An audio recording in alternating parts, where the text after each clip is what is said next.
અને પ્રેમ કરવો એ શું ગુનો છે આ પ્રશ્ન સૌ કોઈને થાય, પરંતુ અત્યારે પ્રેમને લઈને, પ્રેમ લગ્નને લઈને એક મોટી બહેસ ચાલી રહી છે બધાની વચ્ચે. સુરતની એક સિંગર આરતી સાંઘાણી, જેના પ્રેમ લગ્ન થયા હોવાની વાતો હતી, પરંતુ બધાની વચ્ચે એક મોટા સમાચાર એ મળી રહ્યા છે કે જેની સાથે લગ્ન કર્યા છે આરતીએ, એ દેવાંગ ગોહિલ, તબલા વાદક દેવાંગ ગોહિલ, કે જેની ઉંમર 21 વર્ષ પૂરી નથી થતી. એવા દસ્તાવેજ હાથ લાગ્યા છે.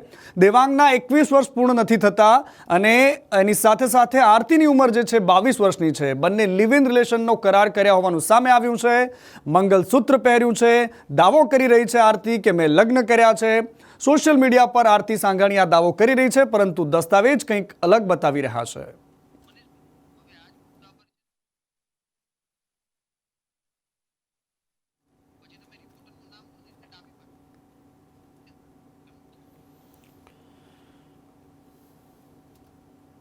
અને આખા મામલામાં અત્યારે અનેક ક્રિયાઓ પ્રતિક્રિયાઓ આવી રહી છે. સામાજિક બહેસનો મુદ્દો બન્યો છે. મારી સાથે જયેન્દ્ર પાંડે મારી સાથે જોડાયા છે, મારા સહયોગી સુરતથી.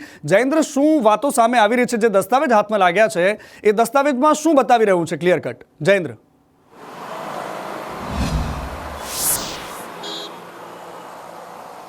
જી મનીષ, જે રીતે આ આખો વિવાદ ચાલી રહ્યો છે, પ્રેમ લગ્નનો પાટીદાર સિંગર જે અંકિતા સિંઘાણી છે અને તબલા વાદક જે છે દેવાંગ ગોહિલ, જેણે જે લગ્ન કર્યા છે, તેને એક સ્ટેમ્પ પેપર સામે આવ્યું છે. કોર્ટનું સ્ટેમ્પ પેપર છે. સ્ટેમ્પ પેપરમાં સ્પષ્ટપણે જે વંચાઈ જાય તેવું લખાણ લખવામાં આવ્યું છે કે તેમાં જે છે તબલા વાદક જે છે તબલા વાદક તેની જે ઉંમર છે તે 21 વર્ષ છે. તે ભારતીય ન્યાય પ્રમાણે, લગ્નની ધારા પ્રમાણે 21 વર્ષ પૂરા નથી થયા, તે હજી 20 વર્ષનો છે. 21 વર્ષની રનિંગ છે. અને જે અંકિતા સંઘાણી છે, જે ગાયિકા જે છે, તેની ઉંમર 22 વર્ષ છે. તો અને લગ્ન કર્યા અને તે સૌથી મોટો પ્રશ્ન ઉઠી રહ્યો છે.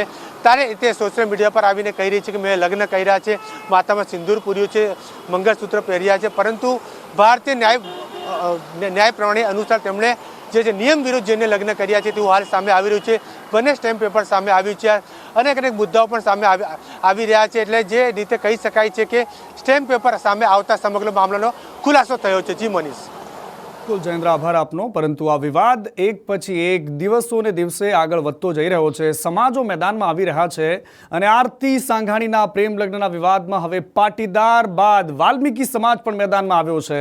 પાટીદાર સમાજના કેટલાક અગ્રણીઓ આનો વિરોધ કર્યો હતો કે દીકરીના બાપની વેદનાને કોણ સમજશે, પરંતુ હવે વાલ્મીકી સમાજ ખુલીને મેદાનમાં આવ્યો છે. એમનું કહેવું છે કે આ કોઈ પ્રેમ લગ્નનો વિરોધ નથી, પરંતુ એક યુવક, એક યુવતી જ્યારે એ મેચ્યોર વય પર પહોંચે છે તો એકબીજાની સાથે લગ્ન કરવાનો બંધારણ અધિકાર આપે છે. આ જ વાતને લઈને સમાજના આગેવાનો ઉમંગના સમર્થનમાં આવ્યા છે અને ઉમંગે પણ કહ્યું છે. એની વાત પણ આપણે સાંભળીશું. આપણે પટેલ સમાજ એની રીતના અત્યારે સાચા છે કે દીકરીને ઉછેરીને મોટી કરે, બરાબર છે, એને મોટી કરીને ભણાવે ગણાવે, બહુ હોશિયાર કરે, બરાબર છે, કોઈ સારા પદ અને પ્રતિષ્ઠા ઉપર પહોંચાડે, બરાબર છે, તો એને કોઈ વ્યક્તિ આવીને આ રીતનું લગ્ન અને બ્રહ્મજાળમાં ફેલાવીને કોઈ વ્યક્તિ કદાચ એક્સેપ્ટ કઈ રીતે કરી શકે અમે સમજી શકીએ છીએ. પટેલ સમાજ એવા હોશિયાર વ્યક્તિઓ જો હોય તો આમાં આગળ આવે અને આમાં રાજકારણને બે હાથ જોડીને કહું છું કે રાજકારણને આમાં આઘું રાખો. આવનાર ભવિષ્યમાં રાજકારણ તમે બધા જોવો જ છો.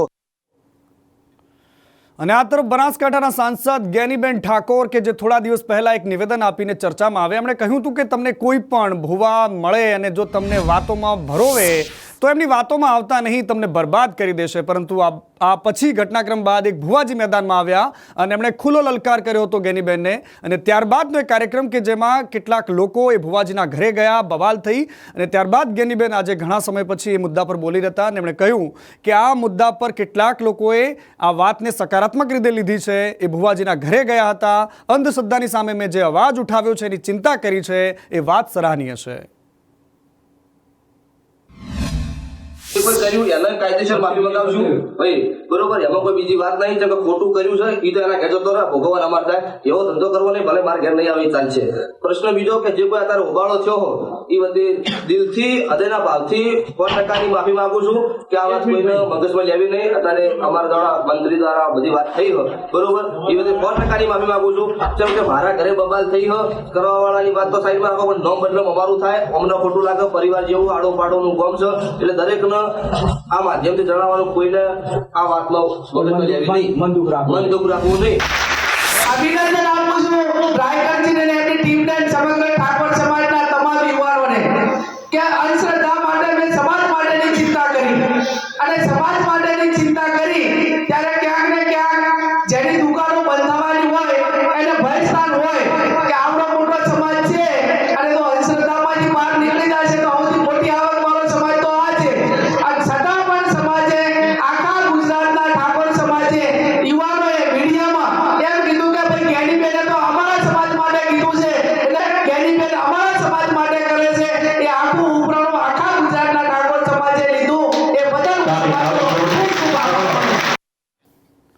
અને હવે વાત ચોટીલાની કરવી છે. ચોટીલા હાઈવે પર ગેરકાયદેસર દબાણોનો રીતસરનો રાફડો ફાટ્યો છે, પરંતુ આજે પહેલીવાર તંત્રની નજર પડી છે.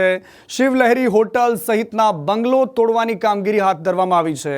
પ્રાંત અધિકારીની હાજરીમાં આ બુલડોઝર ફરી રહ્યું છે અને એક પછી એક જગ્યાઓને અહીંથી જે સરકારી દબાણમાં બનાવવામાં આવી છે એને તોડી દેવામાં આવી રહી છે. મારી સાથે ફોનલાઈન પર મારા સહયોગી અમિત જોડાયા છે. અમિત, શું માહિતી છે વધારે?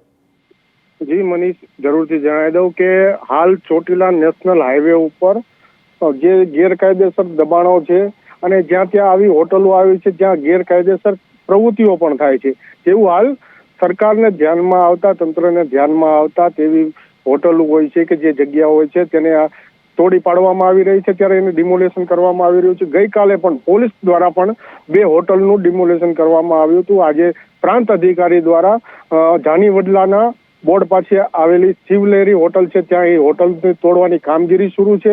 સાથે સાથે ત્યાં બંગલો બનાવેલો હતો તે પણ તોડવાની કામગીરી શરૂ છે. હાલ ત્યાં સમગ્ર પ્રાંત અધિકારીની ટીમ તેમજ પોલીસ ઉપસ્થિત છે અને આ જે હોટલ જે ગેરકાયદેસર દબાણ કરવામાં આવ્યું છે તેની હાલ તોડવાની કામગીરી ચાલુ છે. જી મનીષ. બિલકુલ અમિત, આભાર આપનો. આપ મારી સાથે વધુ માહિતી સાથે ફરી જોડાજો.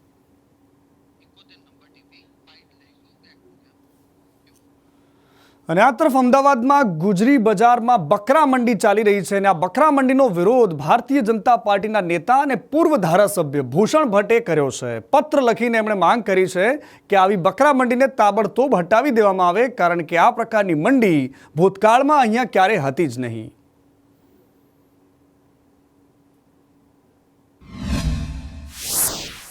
ઘેટા બકરા ગણવા જાવ તો 200-500 હશે. એ આખી ફૂટપાથ ઉપર બકરા મંડી જેવું વાતાવરણ શરૂ થયું હતું. ત્યાંના સ્થાનિક લોકોને ટ્રાફિકની સમસ્યા, રોડો, જાહેર માર્ગો હતી, ટ્રાફિકની સમસ્યા તો લોકોએ મને ધ્યાન દોર્યું હતું અને ત્યાંથી એ બકરા અને ઘેટા વેચવાવાળાને ત્યાંથી ખસેડ્યા હતા. અને એની જાણ મને એમ થયું કે આ કાયમી બકરા મંડી ના થાય એટલા માટે મેં પોલીસ કમિશનર અને મ્યુનિસિપલ કમિશનરને જાણ કરી છે.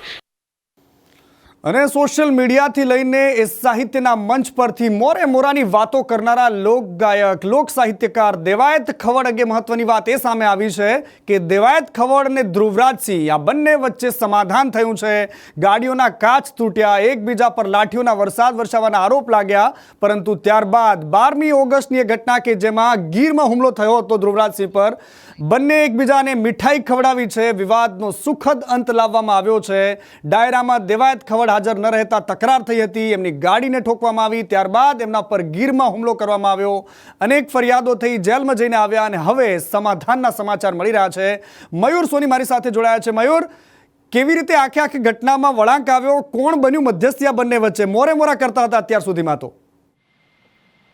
મનીષ, જે પ્રકારે છેલ્લા લગભગ ઓગસ્ટ મહિનાથી આ તકરાર છે એને વધારે ઉગ્ર સ્વરૂપ લીધું હતું. દેવાયતને જેલમાં પણ જવું પડ્યું હતું, એક વખત તેના જામીન પણ રદ થયા હતા. આ તમામ પ્રક્રિયા વચ્ચે રાજકીય આગેવાનો છે એમની ભૂમિકા આમાં જોવા મળી રહી છે. ખાસ કરીને દેવાયત ખવડ છે તેના કાકા ઇશારો કર્યો હતો કે રાજકીય મહત્વાકાંક્ષા દેવાયત જણાવે છે ને ટૂંક સમયની અંદર જ સમાધાન થઈ શકે છે. આ જ ભૂમિકા છે એ સૌરાષ્ટ્રના રાજકીય આગેવાને ભજવી છે.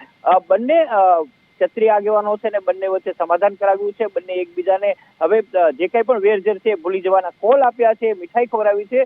મનીષ, ઉમેરી દઉં કે જે પ્રકારે ડાયરાની વાત વિવાદ થયો હતો ત્યારબાદ મંચ ઉપરથી અનેક વખત દેવાયત ખવડે અલગ અલગ રીતે પડકાર ફેંક્યો હતો. એટલું જ નહીં પરંતુ તે કાઠી છે અને પોતાનું વેર નહીં ભૂલે એવી વાત કરી હતી. ને ત્યારબાદ આખો સિલસિલો છે તે આગળ વધ્યો હતો. ગીરની અંદર હુમલો થયો હતો અને ત્યારબાદ તેને જેલમાં પણ જવું પડ્યું હતું. હવે બંને વચ્ચે સમાધાન થયું છે. જોવાનું રહે છે કે ક્યાં સુધી આ સમાધાન રહેશે, કાયમ સમાધાન રહેશે કે પછી આ સમાધાન છે એ માત્ર અત્યારે દેખાવ પૂરતું. મયુર, એક સવાલ અહીંયા થઈ રહ્યો છે કે તમે રાજકીય મહત્વાકાંક્ષાની જે વાત કરી, એમના કાકાએ જે વાત કરી છે, જે સોશિયલ મીડિયામાં પણ થોડા દિવસ પહેલા વાત આવી હતી, શું દેવાયત ખવડ હવે સક્રિય રાજનીતિમાં આવવાના અણસાર આપી રહ્યા છે ને એટલા જ માટે કોઈ પણ જાતનો વિરોધ એમના ન નડે, કોઈ પણ જાતના એમના દુશ્મનો સાથે મોરે મોરા ન કરવા પડે, એટલા માટે આ સમાધાનની ફોર્મ્યુલા એમણે સ્વીકારી છે? મનીષ, ચોક્કસ કહી શકાય છે, કારણ કે અગાઉ પણ 2 થી 3 વખત ડાયરાની અંદર દેવાયત ખવડ છે આ પ્રકારનો ઇશારો કરી ચૂક્યા છે કે તેઓ સામાજિક રૂપથી પણ સક્રિય છે અને જો તેમને મોકો મળે તો એ લોકોની વચ્ચે જઈને પોતાની વાત છે, પોતાની રીત છે, એનાથી લોકો માટે કામ કરી શકે છે. આ માત્ર ઇશારા હતા, પરંતુ શક્ય છે કે જે પ્રકારે દેવાયત ખવડ હવે પોતે સમાધાન કરી રહ્યા છે, એટલે ક્યાંક ને ક્યાંક એવું લાગી રહ્યું છે કે તેઓ પોતાની વાત છે એને આગળ વધારી રહ્યા છે અને સમાધાનની ભૂમિકાની સાથે સાથે તેઓ પોતાની રાજકીય મહત્વાકાંક્ષાઓ છે તેના ઉપર આગળ વધી રહ્યા છે. બિલકુલ મયુર, આભાર આપનો સમગ્ર માહિતી માટે.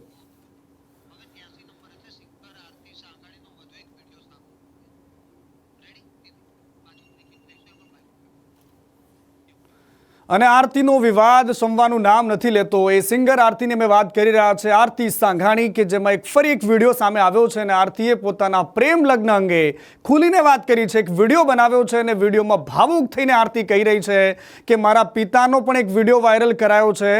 હું લગ્ન અંગે જાહેરમાં કંઈ જ બોલવા નથી માંગતી. લોકો મોઢામાં આંગળા નાખીને બોલાવવા માંગે છે. મારા નિર્ણય અંગે ઘરે વાત કરી હતી, પરંતુ પરિવાર સમાધાનના રસ્તે આગળ ન વધ્યો, એટલા માટે મારે આ નિર્ણય લેવો પડ્યો છે. હું પ્રેમ લગ્ન કરનારી આ દુનિયાની કોઈ પ્રથમ દીકરી નથી. આવો સાંભળી લઈએ કે શું કહ્યું છે આરતીએ. મને એવું હતું કે મને મારું ઘર અપનાવશે, કારણ કે મેં આવડી થઈ, મેં મારા ઘર માટે જે કર્યું છે. અને જ્યાં સુધી આ સમાજ માટે મેં ગીતો ગાયા, સમાજના ગીતો ગાયા, ત્યાં સુધી હું બધાને વાલી લઈ ગઈ. ત્યાં સુધી બધાને મારા જેવું કોઈ સારું નહોતું લાગતું. અને આજે જ્યારે એક દીકરી પોતાના માટે કંઈક વિચારે છે, એવી એક દીકરી પોતાના, મારા ઘરમાં નથી એવો માહોલ, એટલે મેં ઘરે ના કીધું અને મારે આ પગલું ભરવું પડ્યું. પણ હા, જેટલા પણ સમજે છે એ લોકોને કહું છું કે ઘરમાં એવો માહોલ બનાવો કે દીકરી ભાગે નહીં, અને દીકરી તમને સામેથી કહી શકે કે મને પ્રેમ છે. પ્રેમ કરવો એ કંઈ ગુનો નથી. જો મારા બાપનો જીવ બળતો હોય તો હું પણ એક દીકરી છું, અને મારામાં પણ જીવ છે, અને મારો જીવ એ બળ્યો છે. આજે તમે આખા સમાજે થઈને મને ચર્ચાનો વિષય કરી નાખ્યો છે. જે લોકો મોટા જે લોકોથી થોડીક ઉમેદ હોય છે, એ લોકો પણ આજે ન સાંભળી હોય, જે લોકોને વાતની ખબર જ નથી, એવી વાતો કરે છે. જ્યારે હું પટેલ સમાજમાં પરણીને ગઈ હોત અને એ દીકરો મને હેરાન કરત તો પટેલ સમાજ આવત? પટેલ સમાજનો દીકરાને તમે લોકો આવી રીતે જ વાતો કરત? કેટલી દીકરીઓ એવી છે કે જે પટેલ સમાજની અંદર પણ હેરાન થાય છે. ત્યાં જઈને વાતો કરો. હું ખુશ છું અને મારું જીવન છે, આખી દુનિયાનું નથી. હરેક વ્યક્તિનું પોતાનું જીવન હોય છે. મને તો એવું લાગે છે કે મારું જીવન લોકોનું જીવન થઈ ગયું છે હવે. આવી ઉમ્મીદો પટેલ સમાજથી નહોતી મને. વાત કરવી છે કેન્દ્રીય ગૃહમંત્રી અમિત શાહની. તેઓ આજે અમદાવાદમાં છે. વિશ્વ ઉમિયા ફાઉન્ડેશનમાં બિઝનેસ મહાસંમેલનમાં તેઓ અત્યારે હાજર રહ્યા છે. સૌથી ઊંચા ઉમિયા મંદિરના નિર્માણનું નિરીક્ષણ કર્યું છે. આત્મનિર્ભર ભારતનો સંકલ્પ લઈને વર્લ્ડ રેકોર્ડ સર્જાયો છે. બિઝનેસ મહાસંમેલનમાં 20,000 જેટલા યુવાનો જોડાયા. કેનેડા અને બ્રિટનના પાટીદાર બિઝનેસમેન આ આખા કાર્યક્રમમાં જોડાયા છે. વિવિધ જિલ્લામાંથી પણ જેટલા પણ ઉદ્યોગ સાહસિકો છે તેઓ પણ આ કાર્યક્રમમાં આજે હાજર રહ્યા છે. અને અનેક વિભૂતિઓ છે પાટીદાર સમાજની, અનેક મહાપુરુષો છે પાટીદાર સમાજના, ઉદ્યોગપતિઓ છે, સમાજના વડીલો છે, સન્માનીય લોકો છે, અને સમાજના લોકો ઉપર કેવી રીતે આવી શકે એ માટેની ચિંતા, એના માટેનું મંથન થઈ રહ્યું છે. અને એની સાથે થોડી ક્ષણો પહેલાં જ્યારે પાટીદાર સમાજના અગ્રણી બોલતા હતા, એમણે કહ્યું કે તમામ જે જૂથો છે, જે મંદિરો છે, જે સંસ્થાઓ છે, તમામ લોકો એક થવાની જરૂર છે, તો જ પાટીદાર સમાજનો બુલંદીથી અવાજ નાનામાં નાના વર્ગ સુધી પહોંચશે અને ગુજરાતના વિકાસમાં તેઓ સહભાગી થઈ શકશે. અમિત શાહના એ દ્રશ્યો તમે જોઈ રહ્યા છો કે જ્યાં અત્યારે પાટીદાર સંમેલનમાં તેઓ પહોંચ્યા છે. મહાસંમેલન છે. જિલ્લાભરમાંથી, ગુજરાતભરમાંથી અનેક લોકો ત્યાં હાજર છે. રાજ્યના મંત્રી, કૃષિમંત્રી અત્યારે જીતુભાઈ વાઘાણી પણ આપણને જોવા મળી રહ્યા છે. પરંતુ અમિત શાહ દર્શન બાદ શું બોલ્યા છે એના પર પણ નજર કરીએ.